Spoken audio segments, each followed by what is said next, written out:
Pronto, estamos ao vivo. Estamos aqui hoje para falarmos sobre gestão hospitalar, os desafios da gestão hospitalar.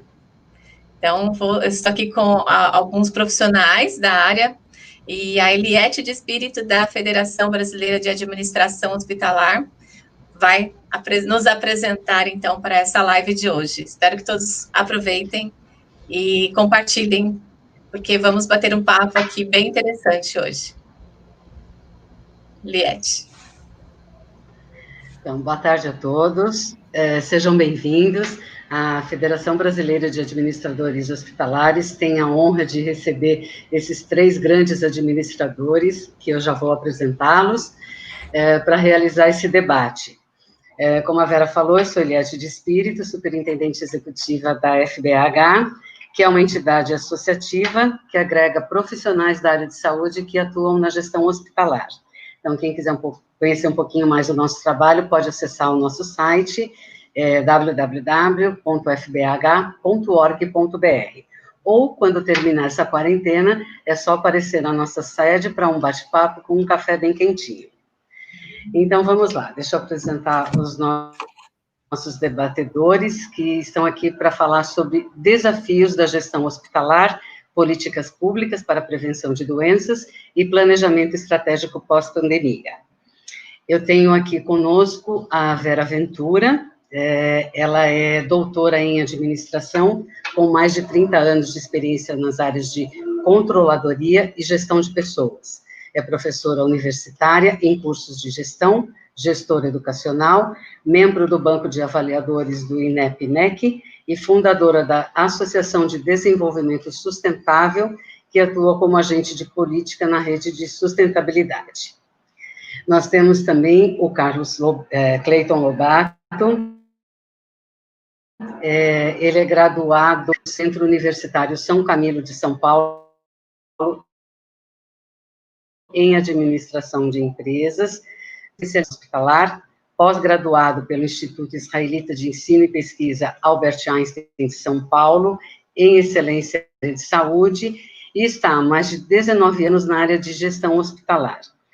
Trabalhou em grandes grupos do setor, e hoje ele atua como administrador hospitalar em Vitória, Espírito Santo, destacando o hospital que ele está hoje, que é o hospital, deixa eu ver aqui se eu anotei direitinho, Carlos, para não falhar com você. Eu acho que nessa eu falei, peço desculpas, mas eu acho que é o Hospital Santa Rita, não é? Hospital Santa Rita, Carlos? Hospital Santa Rita aqui em Vitória. Isso, Hospital Santa Rita de Vitória, né? Ok, me desculpe a falha. E, por fim, nós temos aqui conosco o Remídio Visotto Júnior, que também é administrador hospitalar pelo São Camilo, especialista em administração e serviços de saúde pelo INESP, com 17 anos de experiência em gestão na área de saúde. É docente de algumas disciplinas, como gestão hospitalar, gestão de contas médicas, gestão estratégica em saúde e planejamento estratégico. Atua também há vários anos em hospitais.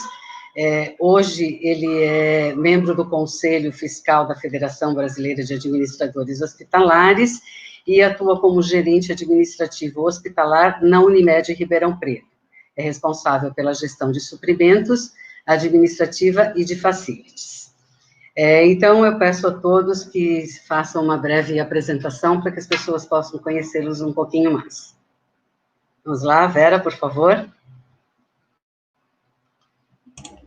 Ok, boa tarde. Bom, primeiro eu queria dizer que é realmente um grande prazer estar aqui, né, com vocês hoje. Eu sou administradora, como a Eliette bem colocou, eu sou formada em administração, mestre em administração e doutora em administração. Minha especialização é em controladoria, planejamento, gestão de pessoas, gestão estratégica de pessoas.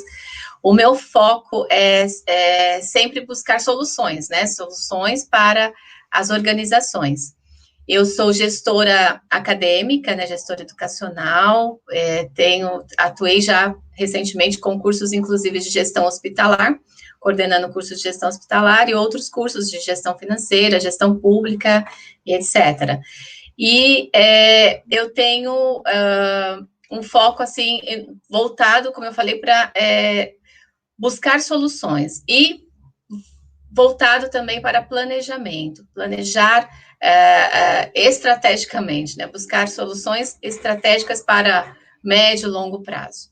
E aí, hoje, a gente tem uma oportunidade importante de estar aqui para conversar sobre a situação da gestão da saúde, da gestão hospitalar, frente a essa pandemia, né, o que vem pela frente. Então, assim, espero contribuir hoje aqui com algumas experiências e somar bastante nesse debate e aprender muito, que eu tenho certeza que vou aprender muito hoje nessa tarde, esse fim de tarde aqui com vocês. Muito obrigada.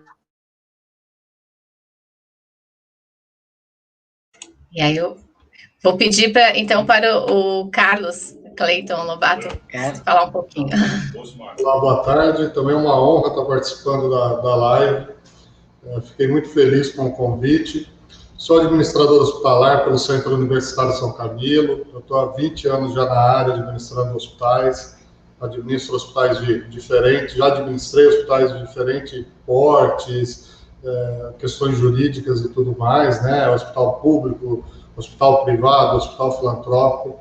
Atualmente sou diretor-geral da FEC, a Associação Feminina de Educação e Combate ao Câncer, aqui de Vitória, no Hospital Santa Rita de Cássia. Sou também diretor financeiro da FEOFES, Federação dos Hospitais Filantrópicos aqui do Estado do Espírito Santo. Enfim, estou aqui também ávido por conhecimento, quero participar, estar junto com vocês.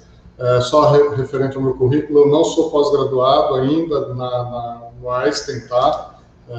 Pós-graduando, porém a turma daqui de Vitória, acredito que pela pandemia não foi completada, então a gente vai ter que esperar o ano que vem agora, tá? Mas enfim, estamos aí. Estou muito feliz pela oportunidade e acredito que a gente vai ter um bom bate-papo essa tarde. Ok, muito obrigada. Remígio, por favor. Boa tarde a todos e a todas que nos assistem. Obrigado à Federação, em nome da Oliette e sua diretoria. É um prazer te conhecer e estar junto contigo, professora Vera Ventura, nesse debate. Ao meu colega administrador e também de formação, Carlos Cleiton Lobato. Uma honra estar aqui com vocês. A minha trajetória é muito parecida com a do Carlos, né? Estamos 17 anos de formação, né, em gestão hospitalar pelo Brasil inteiro, administrando hospitais públicos, filantrópicos e entidades privadas, né. Atualmente eu estou na Unimed São José do Rio Preto, né, na área de suprimentos e na área de gestão administrativa também, e espero aqui corresponder às perguntas também, ao nosso debate, e que seja muito enriquecedor para ambos, tá? Forte abraço aí, vamos em frente.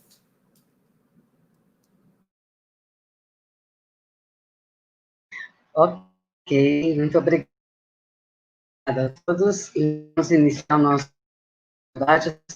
Um agradecimento especial aos nossos apoiadores, e nós temos a Afonso França Engenharia, a Incorbase Engenharia, Impar Saúde, IPH, Instituto de Pesquisas Hospitalares Jarbas Carman, e a Lindóia Verão, ok?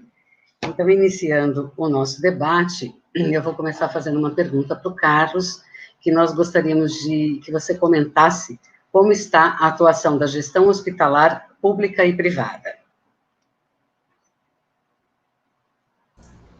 Bom, Oliette, Vera, Remídio, o que a gente tem de conhecimento, eu já participei tanto de uma direção de um hospital público completo, que foi o Hospital Municipal de Ponta Grossa, o Hospital da Criança em Ponta Grossa, no Paraná. Como a gente conhece referente aos hospitais privados, são dois mundos totalmente diferentes, distintos, né? Infelizmente, existe um problema grave com relação à gestão, com relação a prioridades, né? Com relação à gestão pública, vamos dizer assim, existe um grande problema com relação às ferramentas que são adotadas, as pessoas que ocupam os cargos comissionados, né? Lógico, salvo raras exceções.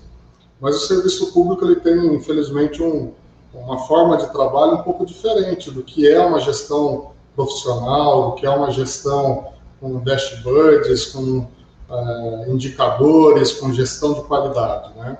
Infelizmente, a gente tem todo um problema, porque a área hospitalar é uma área que quase 70% de todo o custo dela, do orçamento dela, é em pessoas. Então, as pessoas têm que estar motivadas, elas têm que estar engajadas no dia a dia, né? Infelizmente, no setor público, de novo, né, raras exceções, a gente não consegue vislumbrar muito isso, né?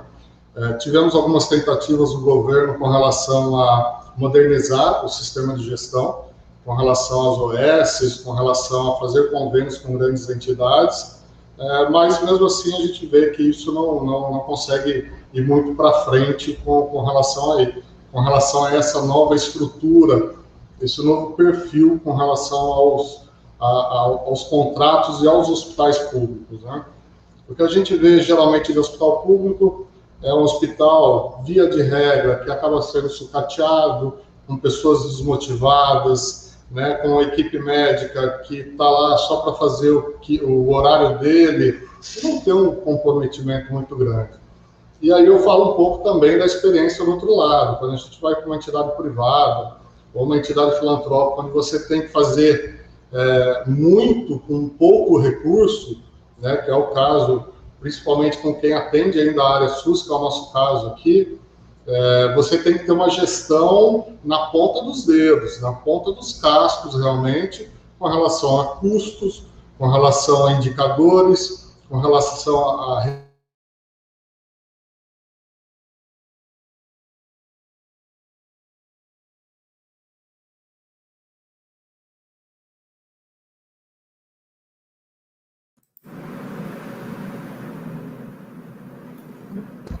E cortou? Não, né? Então, isso é primordial, né? Então, assim, é algo que, na gestão privada, a gente tem isso muito forte, né? Eu trabalhei em um hospital estritamente particular, de convênios, com sócios, com conselho administrativo forte, onde você presta conta do seu trabalho, planejamento estratégico, onde você vai ter que seguir aquilo durante 5 anos, investindo em qualidade, né, porque as linhas de cuidado de saúde hoje são muito importantes, né, a qualidade da assistência. Hoje a gente tem um problema muito grande com relação a esses dois mundos distintos, que é a gestão pública e a gestão privada, né. Enfim, eu acho que esse é um panorama geral que a gente entende com relação à administração hospitalar. Eu acho que são mundos, infelizmente, muito distintos. E nós, como política pública, nós precisamos começar a entender melhor como que nós vamos caminhar, né? Eu sempre falo que nós tivemos no Brasil dois períodos muito distintos. Um que era totalmente hospital-centrista, que foi até 2002, na época dos primeiros governos e tudo mais da nova democracia. E aí, quando entrou o PT, entrou o outro governo, nós tivemos uma ida para a saúde primária e esqueceram completamente os hospitais, né? Tanto que nos últimos 10, 15 anos nós tivemos quase 10 mil leitos fechados, né? Gastos abrindo porta de entrada como uma UPA, que é uma unidade de emergência, né? Fazendo construções que acabaram virando elefantes brancos, inclusive agora algumas cidades do interior mudando o objeto, né, porque o pessoal percebe que o custo de uma UPA tipo 1, tipo 2, tipo 3, né, que são as UPAs, ela é muito maior do que a verba que vem do governo de 100 mil, 150 mil, né, é um custo de 700 mil a R$1 milhão no mínimo, né. Então a gente acabou tendo esse problema com relação às gestões públicas ao longo do tempo, né, e a pandemia ela nos deu alguns aprendizados grandes com relação a isso. Um dos principais países que menos sofreram na pandemia foi justamente a Alemanha, que é um país, é lógico, a gente não pode comparar a questão continental do Brasil, mas que tem um investimento forte em hospitais e em estruturas de ponta, um respirador, um monitor, né? Algo que no Brasil a gente não tem, né? Então é algo que a gente tem que discutir, como que vai ser essa política pública daqui para frente, e como que nós vamos poder atravessar isso daí.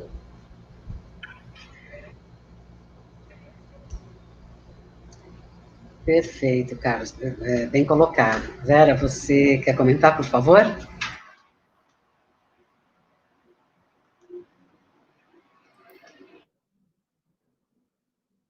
Vera, seu microfone, Vera. Está sem microfone, Vera. Desculpa. Bom, eu queria só reforçar essa colocação do Carlos sobre a importância da gestão pública, né, também. E existia-se um movimento muito forte pró saúde privada, né? A gente sabe que isso é muito importante, é fundamental.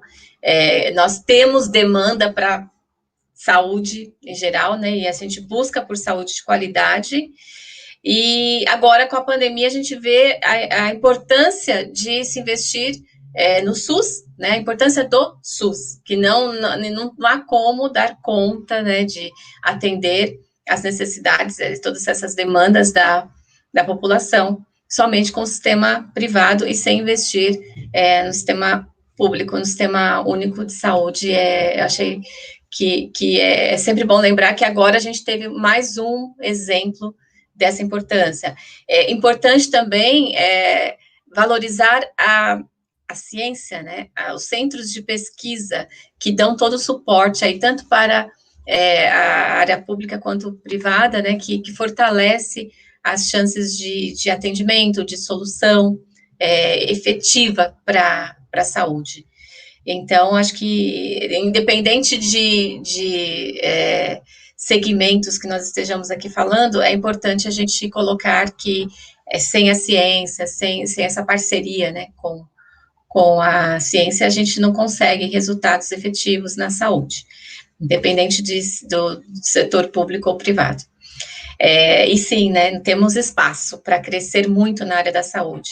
E aí é importante também destacar a questão preventiva, né? Então, aí vou te devolver aí essa bola, Eliette, para a gente falar um pouquinho, abranger um pouco essa questão de planejamento, de prevenção, né, porque outras ondas poderão vir, né, eu acho que não dá para a gente achar que agora nós estamos vivendo um cenário difícil para a saúde, isso não vai voltar a acontecer, isso pode acontecer, infelizmente, mas pode ser diferente se nós estivermos preparados, se nós estivermos munidos de uma gestão mais eficaz na saúde, né, então esses investimentos na gestão, acho fundamentais, assim, nós temos, sim, que nos debruçar em soluções preventivas, né, que a gente consiga ter uma visão mais de planejamento nessa área. Então, devolvo um pouquinho para você, Eliette, para a gente reforçar o debate nesse sentido, tá?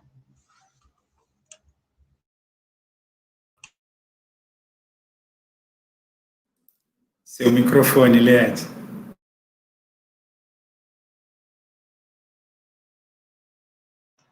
Vamos lá, desculpa.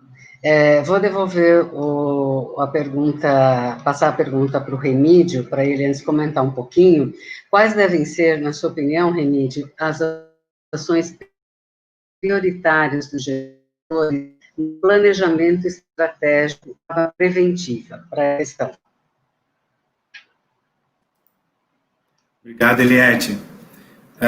Eu acho que o que se desenha, ou que está se desenhando no momento, para qualquer gestor que queira, de alguma forma, gerir equipamentos públicos ou privados, neste momento, e também já encaminhando um pouco para o pós-pandemia, ele tem que ter um dispositivo muito forte nele mesmo, que chama-se coragem. Coragem para enfrentar todo o arcabouço que acabou sendo criado por conta da pandemia. A pandemia iniciou sem plano de voo, pegou as instituições completamente despreparadas em algumas questões, despreparadas que eu falo no sentido financeiro, que já vinham também enfrentando dificuldades financeiras ao longo dos seus anos de história, como, por exemplo, Santa Casa de Misericórdia, hospitais privados, e até mesmo os hospitais privados, né? os próprios hospitais privados sempre tiveram dificuldades financeiras, né? Então, a gente não pode só olhar para o eixo São Paulo, né? O eixo São Paulo é um local, o estado de São Paulo também é um local muito privilegiado pela sua estrutura de saúde, tem suas dificuldades, mas se a gente olhar um pouco para o país inteiro, a gente enfrenta inúmeras dificuldades de acesso, né, de atenção básica e de questões elementares, como o que o próprio Ministério da Saúde preconiza nos números de programas de assistência à saúde ou números de programas de saúde da família, que é aquilo que a Vera puxou o gancho, falando bastante sobre a atenção primária. A atenção primária, nesse momento da pandemia, por conta de algumas infortúnios, né, de alguns... É difícil não falar também de algumas questões voltadas a algumas prefeituras, alguns estados, de fazer verdadeiros fechamentos dos seus municípios, criando, de certa forma, para a população uma desorganização do sistema. Ao passo que as pessoas deixavam de procurar o pronto-socorro, eles também começaram a buscar os programas de saúde da família e buscar a atenção básica e começaram a enfrentar dificuldades, ou seja, aquele cuidado principal da hipertensão, das linhas de cuidado do diabetes, enfim, as linhas de cuidado da atenção básica também sofreram durante a pandemia. Né? Isso tudo que aconteceu acabou tendo uma desorganização do sistema como um todo e que a gente vai enfrentar lá na frente, uma desorganização, mas uma oportunidade de organização ao mesmo tempo. Né? E o que se viu também agora nessa coisa é uma volta da acreditação do SUS, né? Porque o SUS novamente foi posto à prova, foi utilizado de forma muito abrupta, né, como eu disse no início, sem plano de voo, né, e as instituições ainda, as instituições de saúde que se dispunham a fazer planejamentos estratégicos, prevendo 2 anos ou até 5 anos de planejamento organizacional, seja econômico, financeiro ou de processos, se viram num verdadeiro momento onde você tinha que revisar tudo, revisar todas as políticas, revisar tudo que você tinha internamente que te programava para algo, ou projetando para algo 2 anos ou 1 ano e meio, né? Isso de forma muito, muito abrupta, né? Então, assim, o planejamento estratégico hoje, ele é uma ferramenta que ele te mostra o caminho da organização, mas ele tem que sofrer correções muito, muito fortes, e a cada momento. A pandemia nos ensinou isso, né? O Covid nos ensinou desta forma, né? Então, as instituições, por exemplo, eu vou citar um exemplo muito, muito categórico, assim, né?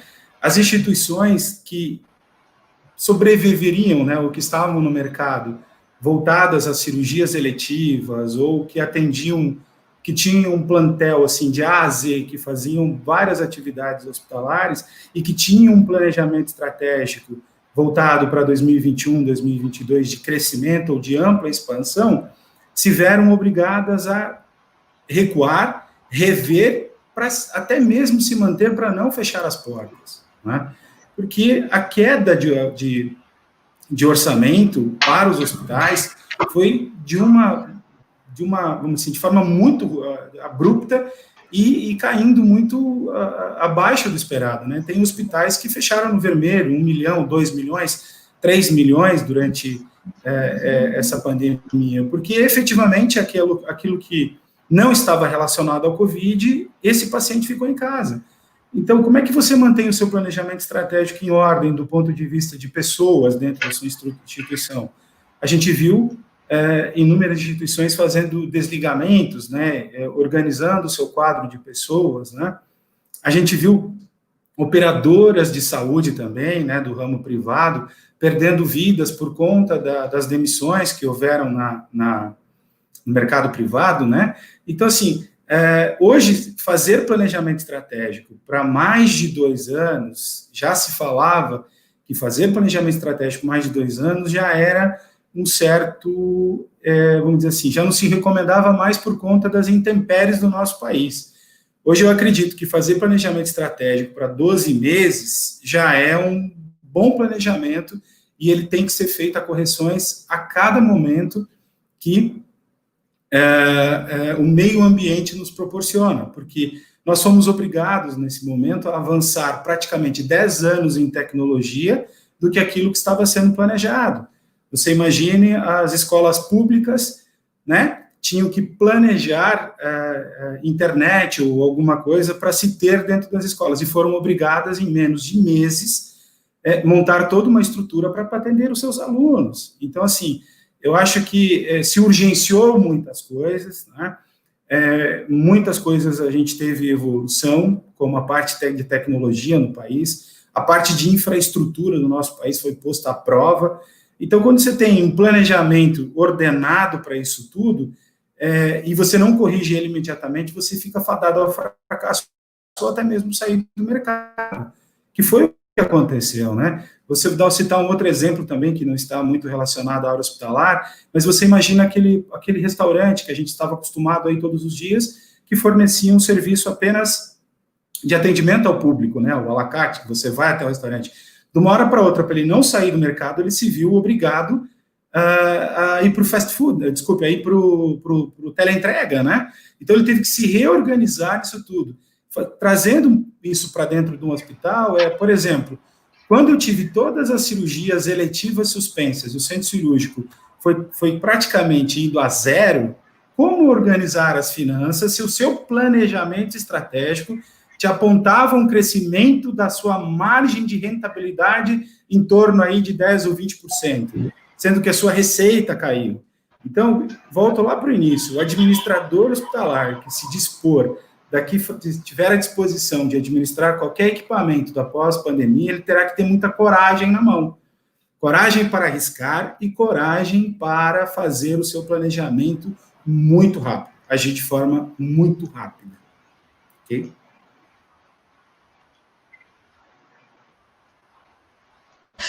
Eu gostaria de falar, nossa, fantástico, Remídio, você falou tudo que a gente mais aborda em sala de aula, né, com os alunos, e agora nas aulas online, né, a importância de rever esse conceito de planejamento de tão longo prazo.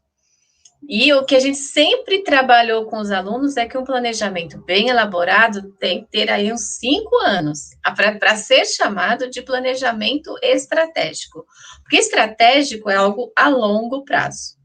E eu sempre falo para os alunos a importância de você pensar da forma como você colocou, pensar em revisões constantes, né? Porque o mercado está em movimento, né? Nós estamos sofrendo aí várias interferências do ambiente externo. Então, a gente sofre interferências de decisões governamentais, né? De situações do próprio meio ambiente, né? Que a instituição, muitas vezes, ela não está preparada. Por mais que a gente se prepare, por mais que a gente tenha, que eu falo, o administrador, ele não tem uma bola de cristal, mas ele tem que ter algo muito semelhante, né? Porque ele tem que conhecer o mercado de tal forma que ele consiga minimizar essas possibilidades de ser pegos de surpresa, né, dessas imprevisões, né, então, mas a gente tem que, então, deixar alguns caminhos alternativos para que, se não for como a gente planejou, se algo acontecer no meio do caminho, ou como é que a gente continua seguindo o nosso objetivo, atendendo a missão, a visão da instituição. Então, esse é o foco do administrador, né? Por isso, a gente tem que voltar-se sempre ao planejamento e revisões constantes. Fundamental. E o que você colocou da coragem, né? Que é o risco que a gente corre constantemente, né? E coragem é agir com o coração, né? E o gestor, ele tem que ter isso, porque a decisão nem sempre é só racional. Como você colocou, é tudo muito racional quando você fala em finanças, né? Então, a gente tem, sim, que olhar a rentabilidade, que olhar as expectativas dos investidores, né? Porque é uma empresa, é uma instituição que precisa ter rentabilidade. Então, e não pode, obviamente, se desviar da qualidade. Então, de dar aquele atendimento que realmente se espera, né? E hoje o que se espera é um atendimento humanizado, né, no setor hospitalar, no setor da saúde. As pessoas, elas, quando procuram os hospitais, elas têm essa expectativa de que vão ter um atendimento humanizado. Então, isso é básico para o ambiente hospitalar. Quando a saúde está fragilizada e quando a gente percebe que está em risco, e a família em risco, e colocando outras pessoas em risco também, como é o caso agora, aí a gente se depara ainda mais com essa necessidade, né, de ser tratado com esse respeito, com essa atenção. Então, isso é primário, de verdade, é fantástico. E aí a gente vê, hoje, como você falou, fomos colocados em prova, não somente o setor público, como que foi muito, né, que está muito, né, porque nós estamos perdendo muitas pessoas, e com certeza não é por falta de cuidado, né, por falta de atenção, né, dessa dedicação, porque a gente vê os profissionais da saúde muito dedicados, né, que também estão numa linha de frente aí muito perigosa para eles, né, sem imunização, né, sem poder contar com alguma expectativa também de que quando é que isso vai mudar, quando é que isso vai acabar, quando é que a gente vai ter outra possibilidade de voltar às atividades, porque normal mesmo, a gente sabe que é muito difícil, né, a gente voltar ao normal. No mínimo, nós vamos voltar aprendendo, né, com um novo aprendizado, com uma nova forma de viver. Eu acho que a Eliette caiu aqui, né? Deve estar voltando por aí. Mas, assim, gente, eu acho que essa sua colocação, Remídio, nos remete muito a essa importância do gestor, mais ainda, né? De ser um gestor que não só pense no planejamento engessado, mas que tenha um propósito de planejamento mais flexível, né? De uma gestão mais flexível, mais participativa, né? Mais colaborativa, coletiva. Né, e sempre atento aí às mudanças no ambiente interno e no ambiente externo. Achei fantástico, muito bom mesmo. Eliette, acho que você caiu um pouquinho, mas já voltou, né? Está aqui com a gente. Você está ouvindo? Você quer falar um pouquinho, Eliette? Não, Vera, desculpa, é que a conexão aqui está oscilando bastante. Mas está mesmo. Mas pode continuar. Essa é a parte da infraestrutura que eu falei do nosso país. Exato. Né? Falou super bem também. A gente foi colocado à prova, e isso é a maior prova. Que está todo mundo, né, fazendo alguma coisa. Sim, que a gente está tendo que lidar com tudo isso, né? Com todas essas situações e entender, né, gente? Principalmente entender que não está fácil para ninguém, né? E a gente está... Essa flexibilidade que eu falei que é importante para o gestor, é importante para que todos, né, comecem a aprender a lidar com as situações. Isso é importante. Ok, posso passar, então, para a próxima pergunta? Carlos, fala um pouquinho para a gente qual é a sua visão de como organizar o setor hospitalar nesse pós-pandemia, né? Essa loucura toda que a gente está vivendo, a gente trabalhando home office, estão as pessoas querendo trabalhar, uns falam para ficar em casa, outros falam para sair, aí a gente vê as pessoas indo para a praia, questão de transporte coletivo. Como é que a gente lida com tudo isso, né? Como é que o gestor hospitalar que está aí na linha de frente está se preparando para conduzir isso, né? Eliette, eu acho que o mais importante que nós aprendemos nessa pandemia, como bem explicado pelo Remídio, é que nós tivemos aí um voo sem rumo. Na verdade, a gente não sabia onde, nem sabemos ainda, né, qual é o aeroporto que nós vamos pousar, né? O que eu digo aqui no hospital, até outro dia nós estávamos na reunião da diretoria, nós sentamos, colocamos a mão assim para trás e falamos, o que foi isso? Né, porque nós vivemos aí em 3 meses, provavelmente demoraria 5, 10 anos para a gente viver. E outra palavra que a gente aprendeu muito nesse momento, né, é que não existe impossível na área hospitalar, né, porque a gente mudou muitos fluxos, nós fizemos coisas inimagináveis, por exemplo, ampliar a capacidade de UTI em quase 50% em 15 dias, né? Você correr atrás de fornecedor, E eu acho que o mais importante também é a questão que a gente não vive numa ilha, né? Começou a faltar relaxante neuromuscular para mim aqui no Espírito Santo, quando eu estava no auge, e agora, depois de um mês e pouco, começou a faltar no Rio Grande do Sul, né? Tanto que eles pediram emprestado para a gente, né? Entraram em contato. Então, toda a cadeia produtiva ela tem que estar preparada.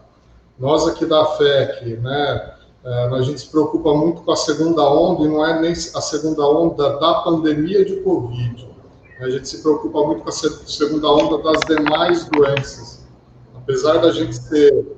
nós temos 2 modelos aqui, nós temos 2 hospitais num só, porque eu sou o maior Cancer Center do Estado, né? Sou o maior hospital do Estado para câncer e atendo SUS, especificamente SUS com relação à oncologia.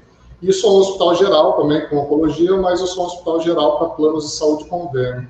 E a gente vê muito isso, essa segunda onda de todos esses tratamentos que deixaram de ser feitos, de todos esses exames que deixaram de ser realizados. Como que esses pacientes vão chegar até nós? Né? Eu acho que nós vamos ter que agora, infelizmente, até ter que decidir quem que vai ter um tratamento e quem não vai ter um tratamento. Né? Porque se parou o diagnóstico.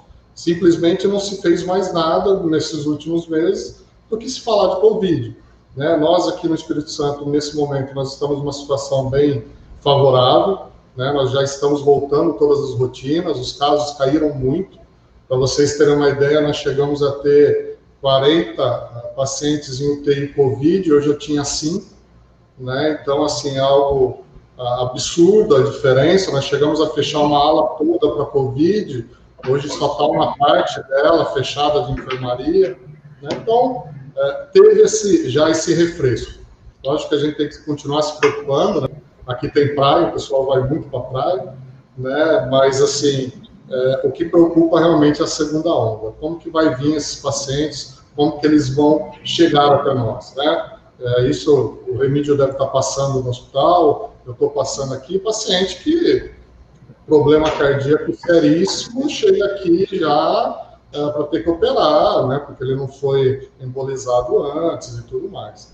Né? O hospital como um todo, né? E aí eu sempre falo que nós temos que dividir muito planejamento estratégico, né? E plano diretor de obras, né?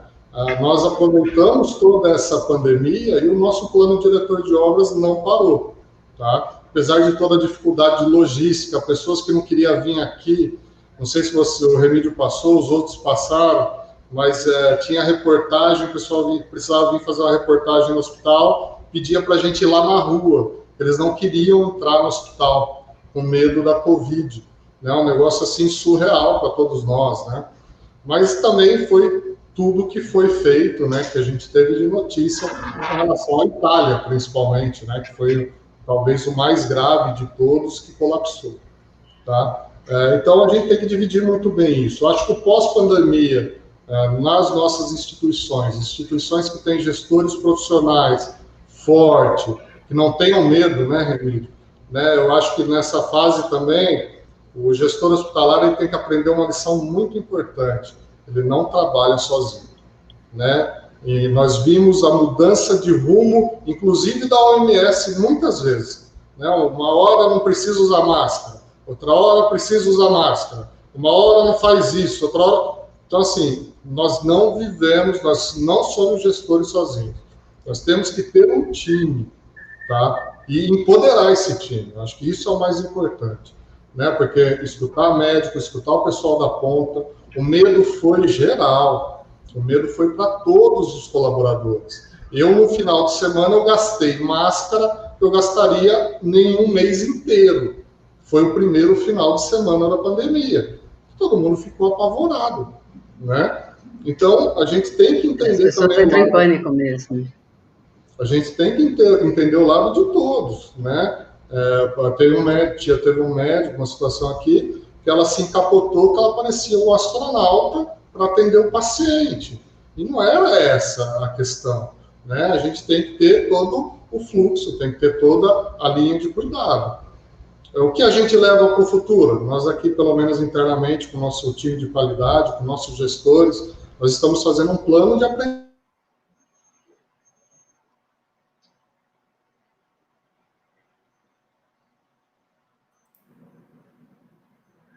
acho que travou a internet do Carlos. Agora foi a vez do Carlos.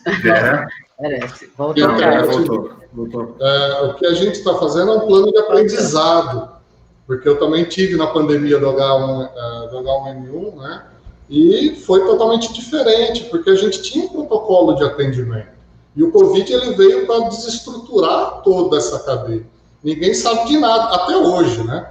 Uma hora o diabético é mais propenso, outra hora hoje é o obeso, outra hora é o idoso. Então, nós não sabemos ainda onde isso vai parar. Então, acho que é ter o feeling, ter um time, eu acho que a gestão madura, escutar todo mundo, não dá, né? Na verdade, infelizmente ou felizmente, né? Eu saí da faculdade, quando eu saí, com uma cabeça muito de administração centralizada, onde a gente tentava juntar todas as informações, tomadas de decisões, e a gente vê que no dia a dia, depois de 20 anos, eu falo que hoje eu não quero mais ser centralizador, não.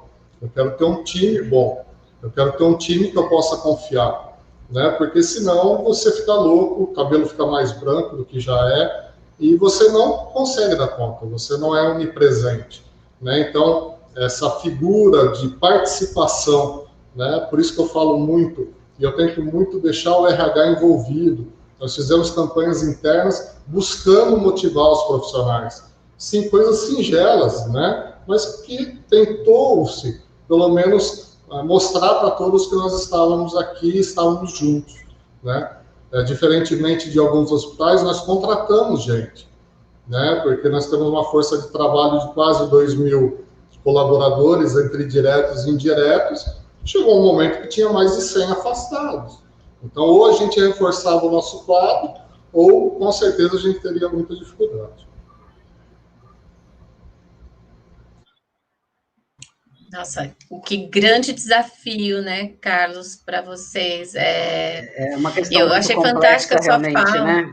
Nossa, é incrível. E assim, eu achei fantástica a fala dele sobre a importância do time, da equipe, de pensar nesse coletivo, né? De pensar que todos precisam estar comprometidos e não somente o gestor, né? Levar tudo sozinho, porque quem toma as decisões de fato de investimentos, né? De recursos, de processos, sistemas, são gestores, e aí fica uma responsabilidade realmente muito grande para o gestor, que precisa desse time realmente preparado, capacitado, envolver o RH de uma forma bem estratégica, né, e não somente com as questões mais burocráticas e de controle, enfim, mas de envolvimento nessa parceria.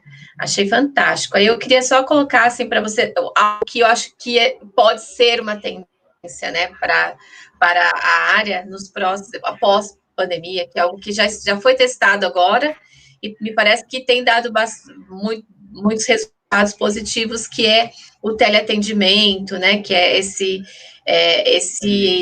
a utilização da tecnologia para facilitar o atendimento. Acho que isso é bacana comentar. E aí também foi comentado aqui, que eu vi algumas pessoas comentando sobre a utilização de hospital de campanha, que foi muito utilizado, né? Se investiu muito em um recurso que aparentemente era um recurso que nós não tínhamos para as emergências, e aí foi necessário, criou o hospital de campanha para isso, e depois tira o hospital de campanha como se parece que nós temos, então, essa infraestrutura. Então, ficou claro para todos que não havia infraestrutura, por isso trouxe o hospital de campanha. Aí, agora, tira o hospital de campanha e como fica a infraestrutura, né? Acho que essa é a pergunta que alguns estão colocando aqui, né? Estão fazendo. Eu ia pedir para o Remígio comentar um pouquinho essa questão do hospital de campanha também, dessa questão aqui em São Paulo. Mas pode falar, Carlos, depois você passa para ele, por favor. Não, na verdade, eu acho que com relação à tecnologia, a gente foi o primeiro hospital do Espírito Santo que pegamos a questão da videochamada para o paciente da UTI, para dar o boletim, para tirar o familiar, para não vir ao hospital, principalmente naquele primeiro momento, né, porque é algo que realmente estava todo mundo muito apavorado. E a questão da telemedicina, né, pessoal? A gente avançou talvez 20 anos, o que em 2 meses, 3 meses. E isso, graças a Deus, eu acho que não tem mais volta. Eu acho que aquela consulta de retorno de uma cirurgia para ver exame, se está tudo bem, principalmente aqui no Espírito Santo, que a pessoa tem que viajar longos quilômetros para vir até o nosso ambulatório, não será mais necessário, né? A gente consegue hoje dar um atendimento sem a pessoa estar se deslocando tanto assim. Eu acho que o Remídio vai falar sobre o hospital de campanha, mas eu queria só complementar, porque aqui no Espírito Santo a gente não teve hospital de campanha. A estratégia do governo foi comprar leitos na rede particular, tá? Reforçar os hospitais, comprando equipamentos e pessoal.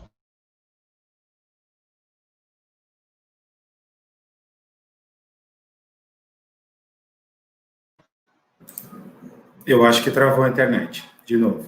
É isso, Vera? Eu acho que travou. Remídio, comenta um pouquinho, se ele não entra. Acho que sim, pelo menos é que parece. Travou de novo, mas voltei. E eu achei isso muito importante. Na minha primeira fala, eu falei com relação ao Brasil, o que a gente precisa entender, e eu acho o SUS maravilhoso, tá, Vera? Em nenhum momento eu acho que o SUS, a concepção dele é fantástica. Eu acho que a gente tem que buscar o equilíbrio. Não dá para a gente viver de hospital de campanha. Então, o que acontece? Aqui nós não tivemos, né? E eu acho que foi a estratégia mais correta, porque os hospitais todos particulares esvaziaram. E aí eu vi aí em São Paulo uma discussão referente à diária de UTI que o pessoal estava cobrando no particular. Gente, vamos fazer o custo desse hospital de campanha e ver quanto que saiu uma diária de UTI desse hospital de campanha. Será que saiu muito mais barato do que no hospital particular, com toda a estrutura, que teve que encerrar suas atividades? Acho isso, assim, é um negócio absurdo. E é o custo. Todo mundo sabe que uma diária de UTI, ela vai custar, no mínimo, de R$ 1.700 a R$ 2.000. No mínimo, com toda a infraestrutura. E aí o governo quer pagar 1.000, aí não dá. Mas, infelizmente, quando eu falei na primeira fala, essa questão do SUS, a gente tem que buscar o equilíbrio. Não dá para você ficar 20 anos, 15 anos sem reajuste da tabela.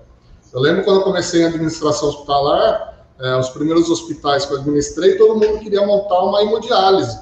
A hemodiálise se pagava super bem, era a galinha dos ovos de ouro do SUS.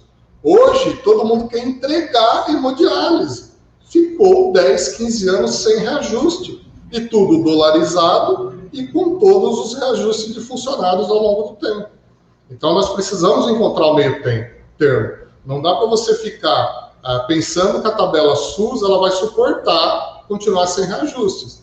Os hospitais filantrópicos, né, o Remídio já trabalhou, eu trabalho há muito tempo já, o pessoal, né, do governo fala, mas você tem isenção de impostos.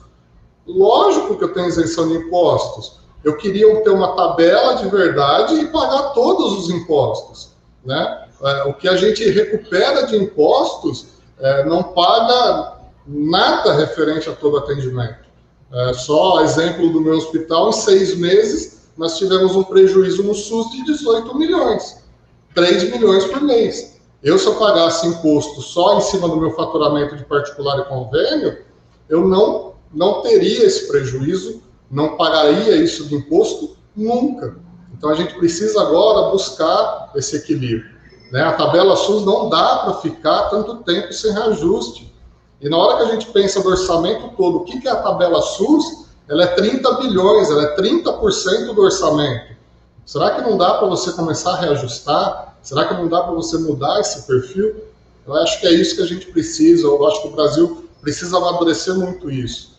Né? Eu acho que a saúde básica é importantíssima, as UPAs que foram feitas também, né? E a gente precisa analisar, né, alguns locais, mas assim, e o modelo hospitalar, né? Eu acho que é isso.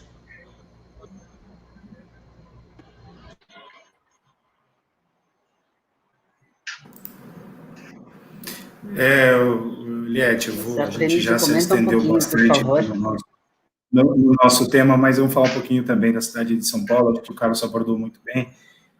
Aqui vai uma opinião muito pessoal do administrador Remídio, sem qualquer bandeira, tá? Aí uma opinião muito pessoal, gostaria de frisar sobre isso, sobre a minha experiência profissional. Eu achei na cidade de São Paulo um erro os hospitais de campanha. E vou explicar e vou defender o meu ponto de vista, tá? A cidade de São Paulo tem leitos, tem uma quantidade de leitos que suporta a sua população muito bem. Essa infraestrutura toda que foi criada para leitos de campanha, se aplicada nos leitos hospitalares que estavam desativados nos hospitais públicos, certamente você poderia fazer frente e fortalecer ainda mais as estruturas existentes, mostrar para a população que as estruturas existentes podem ser melhor operacionalizadas e melhor, de certa forma, promover algumas respostas para a população. Tá? A cidade de São Paulo, na questão pública, ela tem a sua gestão mais do que 80% na mão de organizações sociais de saúde, né? São as famosas OSS, e aqui eu não vou falar mal de nenhuma, não é esse o contexto. Mas as organizações sociais é um dos modelos de saúde privada, de gestão privada em modelos públicos. Eu acho que é importante ressaltar que a gestão do equipamento público continua sendo do município e do estado. A gerência do equipamento público passa a ser da OS, da organização social que gerencia. Então, nenhuma organização social possui recursos na prateleira para administrar um equipamento que é do município ou do estado. Carece o município ou o estado fazer investimentos de recursos para que as organizações façam frente ao atendimento à população.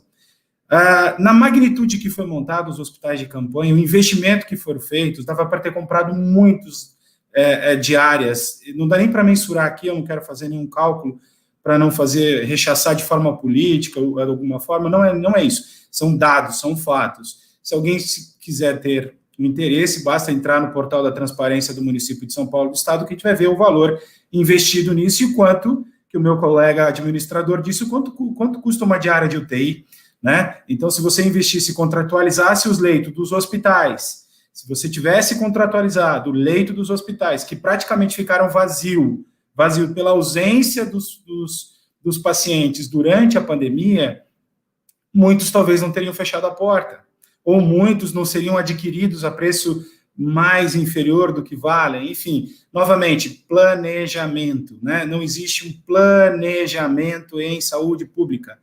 Propostas de saúde pública aderente, né? Aderente a essa questão. Nós temos profissionais nas secretarias de saúde do Brasil inteiro que são sanitaristas, que são especialistas, que são altamente capacitados e conhecem muito bem cada município e sabem as deficiências, mas carece sempre dos que os governantes tomem as atitudes. Eu acho que o que aconteceu em São Paulo, porque pelo tamanho da cidade, nós estamos falando aí de uma população na grande São Paulo, de quase 22 milhões de habitantes, né, um grande aeroporto, uma conexão com o mundo, e foi praticamente a porta de entrada do Covid. Então, muita coisa se aprendeu pelo município de São Paulo, pela cidade de São Paulo, e eu acho que foram muito mais respostas à população, muito rápida, porque aí vai também uma lição de casa que nós devemos fazer, dentro da nossa própria residência, né, o quanto que nossa população conhece de saúde pública. Né? Se a gente perguntar, por exemplo, assim, fala para mim aonde é a unidade básica de saúde da sua região, ninguém sabe. Então, isso também tem a ver. Então, eu acho que o que aconteceu com o hospital de campanha foi isso, de forma geral, na opinião do Remídio Profissional Administrador Hospitalar. Tá bem?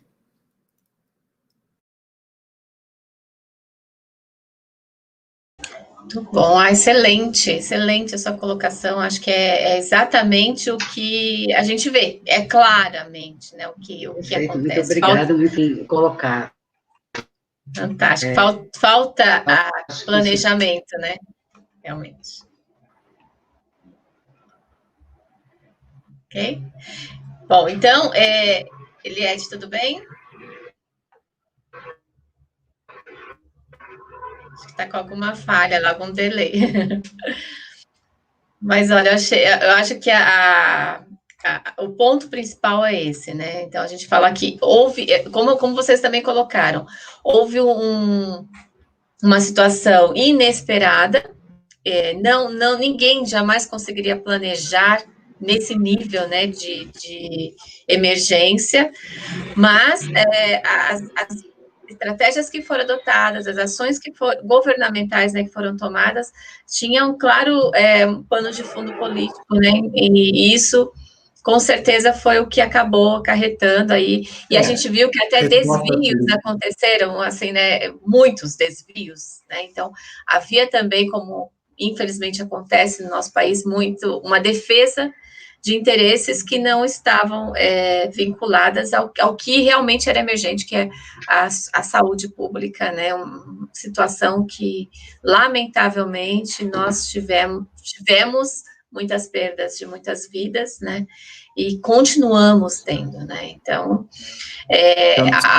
o que nós aprendemos, né, a cultura, eu acho que vai mudar muito, deve mudar, né, que a gente consiga, de fato, aprender com tudo isso, né, que as pessoas consigam entender que precisam, como você colocou, Remídio, se envolver mais, porque a questão de saúde começa dentro de casa, né, então, a prevenção é importante, o pensar no outro, né, o evitar que as coisas piorem, né, o evitar que se agrave uma situação que sempre aconteceu, a gente sempre teve, né, algumas situações em que a gente passa alguma doença para as pessoas, contamina ou se contamina, né, e muitas vezes as pessoas não se preocupavam com isso, da forma como nós estamos nos preocupando agora. Então, também, aí vem políticas públicas para manter essa comunicação, né, e essa preocupação em educar, em rever a cultura e cobrar efetivamente da população essa parceria, esse envolvimento também com a saúde, né, e de forma preventiva. Então, achei fantástico, acho que esse debate, assim, tende a ser importante, fundamental para os profissionais que estão lidando com essa situação, e também, lógico, para as pessoas em geral que somos todos preocupados, envolvidos, né, interessados com a saúde. Acho que isso é o ponto principal. E, Eliette, com você aí, para a gente compartilhar. Pois já estamos aí. E olha que legal, que interessante o bate-papo. Com toda certeza, está bem interessante, bem enriquecedor e esclarecedor, né, para as pessoas, principalmente aí para quem está iniciando na administração hospitalar, como muitos alunos que você convidou, só que infelizmente o nosso tempo já extrapolou, né, eu acho que a gente vai ter que marcar um outro debate para continuar aí a nossa proposta inicial de poder falar um pouquinho mais aí da questão de prevenção e também de quais são os aprendizados que ficam de toda essa questão do Covid que nós ainda estamos passando, né? Então, eu deixo aqui o convite para vocês, vamos aí organizar uma disponibilidade para a gente continuar isso e fazer valer a nossa proposta inicial, tá ok? Eu quero agradecer muito a participação de vocês, em primeiro lugar, o convite da Vera, para que a gente pudesse falar um pouquinho aí da experiência.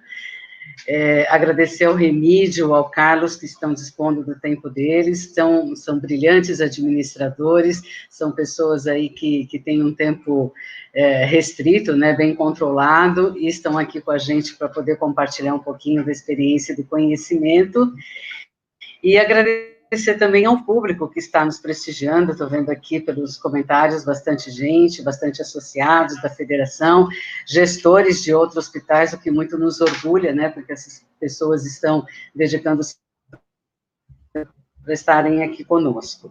Então, quero deixar aí o momento final para que vocês façam as suas considerações e suas despedidas, por favor. Eliette, obrigado, professora Vera, obrigado, Eliette, obrigado à federação, em nome do nosso presidente, o Márcio Moreira, com certeza ele deve estar nos assistindo, e todos os demais que estão aqui. Foi uma honra debater com vocês, ao meu colega Carlos Clayton, que muito nos honra aí, frente aos hospitais pelo país, levando o nome da administração hospitalar, da nossa federação, e clamando, né, por profissionais cada vez mais habilitados na frente dos equipamentos públicos do nosso país. Essa lição da pós-pandemia, eu acredito muito que nós administradores, vamos ter muito mais engajamento, muito mais resiliência, e a gente vai aprender cada vez mais a disseminar dentro das estruturas hospitalares ou dentro de uma operadora de plano, saber que a gente precisa das pessoas, né? E eu acredito muito que para a cidade de São Paulo, uma coisa que eu ouvi do presidente da empresa que eu trabalho, da Unimed de Rio Preto, que é o seguinte: eu acho que São Paulo, o novo normal, ou na verdade o normal que deveria ter sido, não era alguém sair da Zona Leste e ir para a Zona Sul, levar 3 horas, 4 horas de trânsito para o trabalho todo dia, sendo que o trabalho podia ser executado de casa, com uma produtividade muito maior. Enfim, eu acho que agora o normal se estabelece na cidade de São Paulo e se estabelece no resto do país, porque eu até brinco muito com a Eliette, né, nos bastidores, às vezes, dizendo assim: olha, quem disse que home office, desculpe, o home office não é um termo adequado, mas o trabalho flexível, o trabalho na sua residência, que você trabalha menos? Muito pelo contrário, você praticamente entra e sai de uma sala e outra de bate-papo o tempo todo, para conversar e organizar a sua vida, né? E o ensinamento pelo menos para mim, como administrador, nada está tão bom que não possa ser melhorado e de forma abrupta. Ou seja, não existe mais, a gente foi obrigado a avançar 10 anos de forma digital, aquilo que antes, eu posso ou não digitalizar tal processo ou tal documento, ele foi digitalizado, porque o país ou o mundo se obrigou a digitalizar, né, a ficar de forma mais digital.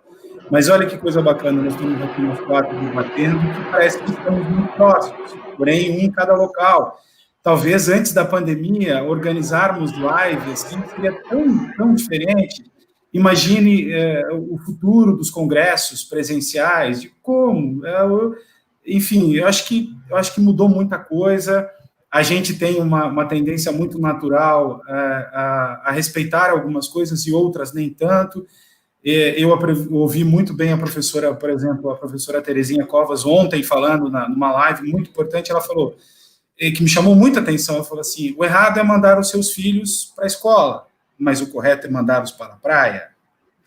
Então, fica assim, várias reflexões que nós como seres humanos, temos que sermos mais complacentes com o momento. Às vezes, a gente é tão rígido para algumas questões, porque tem a ver com escola, ou tem a ver com a nossa rotina, mas, quando tem a ver com a nossa rotina de lazer, aí pode tudo. Eu acho que a gente tem que ser bastante comprometido com aquilo que está posto, né?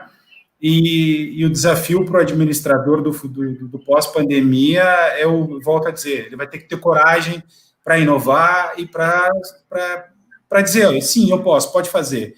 Ou confiar num time altamente produtivo e de muita resiliência, porque essa pandemia mostrou para a gente que resiliência e protagonismo são virtudes que qualquer administrador tem que ter. Se ele não tiver, talvez esteja fadado ao fracasso das suas instituições, até porque, se ele for administrar as instituições novamente, ele terá um grande desafio orçamentário para cumprir. Novamente, muito obrigado, Carlos Cleiton, professora Vera, Eliette e a Federação pelo esse espaço. Um abraço a todos, contem comigo sempre que precisarem, estarei à sua disposição. Muito obrigado, um beijo a todos. Bom, pessoal, também agradeço, Vera, muito obrigado pelo convite. Eliette, um prazer muito grande estar com vocês aí. Remídio, amigo de longa data, amigo e irmão, né? Obrigada, Remídio. Estivemos juntos aí em várias batalhas já.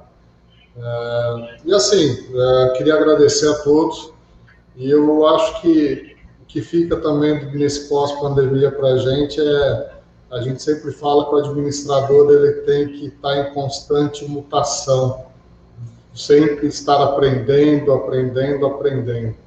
E eu acho que isso é o lema total agora, né? Além da coragem, é você estar disposto a ouvir, aprender, porque é difícil e vai ser um pouco pior ainda, né? A gente tem agora a onda de desemprego, onda de vários outros fatores que vão estar impactando, né? Eu queria agradecer também muito a equipe do hospital que eu estou atualmente, da FEC, do Hospital Santa Rita, né? Uma equipe madura, e agradecer todas as equipes de todos os hospitais que eu passei, que eu acho que a bagagem de um administrador, ele não se traduz em 1, 2 locais, ele tem que, ele faz a sua...